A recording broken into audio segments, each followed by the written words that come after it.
The UnCEO.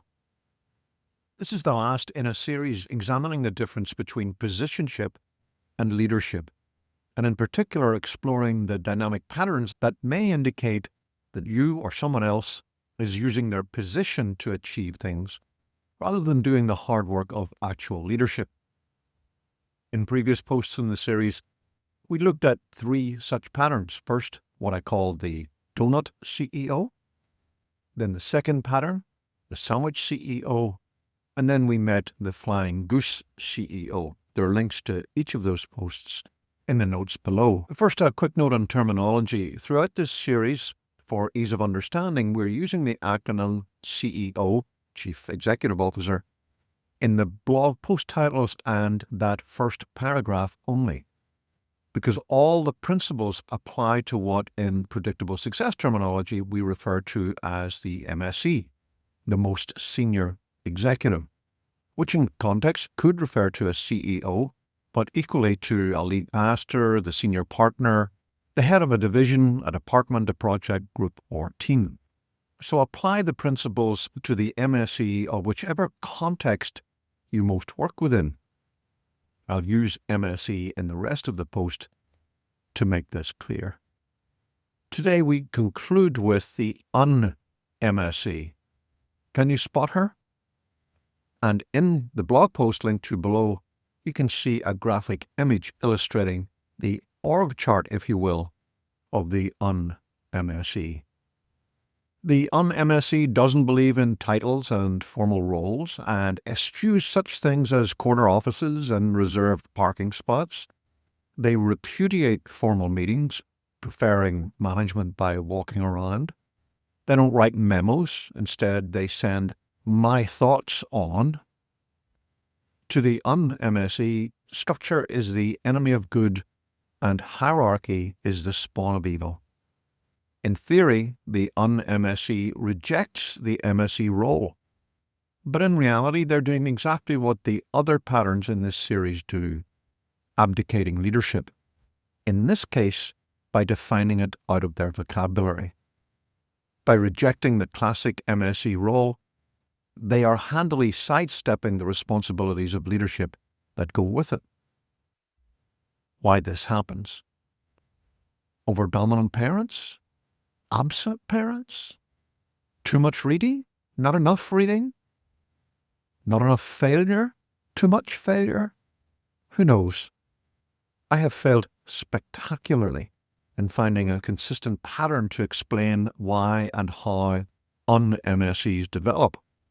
So much so that I'm pretty sure the causes are more psychological than organizational theory-based. What happens as a result?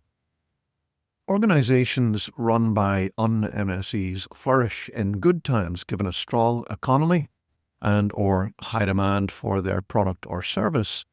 The un-MSE'd unit, a business, organization, division, department, project, group, or team, can do well.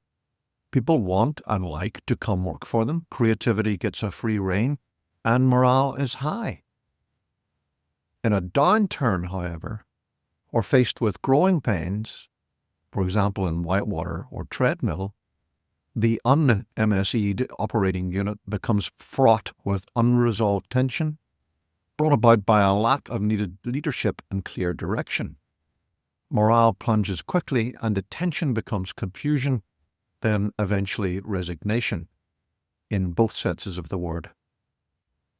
The un-MSE'd business unit will then either drift slowly downward as good people leave and customers drift away, or the un-MSE themselves may precipitate matters by making radical changes to take the business back to its smaller version of its former self so that he or she can continue to uncontrol it.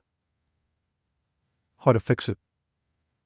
If the organization is either A, a funky startup, or B, a service business with strong intellectual property built around the owner, then usually there is little can be done until or unless the business is sold, because the un-MSE in both cases likely have too strong a lock on ownership for anyone else to change things effectively. otherwise, i.e. not in A or B above, the un-MSE is on borrowed time, as either the stakeholders will remove him or her unceremoniously once otherwise talented and loyal people begin leaving during the fraught downtime, or the organization collapses entirely as a result of the leadership vacuum in the middle. See, for example, Sam Bankman-Fried at FTX. Although huge internal fraud was another contributing factor in this case, Bankman-Fried refused to assign formal titles, even at 300 plus employees, and famously hated org charts. The only one that existed was drawn up by the company's psychiatrist. No CFO, no board, no HR. Payment requests were approved with emoji in a chat platform. John Ray, brought in for the bankruptcy, summed it up in a 40-year career restructuring, amongst others, Enron. He'd never seen, quotes, such a complete failure of corporate controls, end quote. In his view, which I shared, the leadership vacuum wasn't incidental to the fraud. It was Bankman-Fried being an un-MSE that made it possible.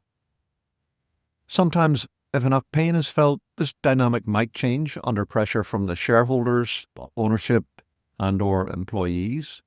See e.g. GitHub, Tom Preston Werner to Chris Wanstrath, and Medium, Ev Williams to Tony Stubbeline. Quick self-awareness quiz.